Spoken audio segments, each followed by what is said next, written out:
Imeya entsha ithe okokuqala ezobhekana nakho njengoba ingene ehhovisi ugunyaza ukuboleka kwemali engu-2 billion wezigidi ebhange i-Development Bank of South Africa. Lokhu kuyingxenye yemizamo yokuletha uzinzo kwezemali kuleli dolobha. Working together with these coalition partners of this government of local unity, we will urgently revisit and ensure the approval of the DBSA loan closely linked to the stabilization of the city's finances. Isinqumo sokuvumela isicelo sokuboleka kwemali DBSA siza emva kokuba sichithiwe umkhandlu kabili. Amaqembu i-ANC ne-EFF asebenzisa ubuningi bawo ehlula ubuholi be-DA.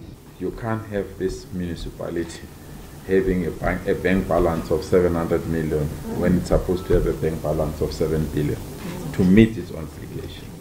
And we say on the basis of that, we want this municipality to be on the right track. Kusenjalo, inkantolo ephakeme yase-Goli ikhiphe umyalelo wokuthi kumiswe ukuhlala okukhethekile komkhandlu wasekuruleni.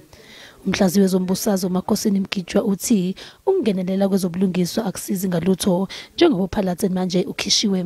I think the formulation of the coalition in the first instance was not correct in my view, because the DA is not the party that got the plurality of votes. Yes, there was no outright winner for the election, but the party with a higher number of votes, or the highest number of votes, was the ANC. And I think that's the party that should have been given the first opportunity to form a government. IDA ithi umhlangano obizwe umphathi wedolobha awukho emthethweni. Amaqembu amancane ayehlele ukufaka isiphakamiso sokuvotela ongabethemba ubuholi bukaDlamini ngolwesine olwedlule.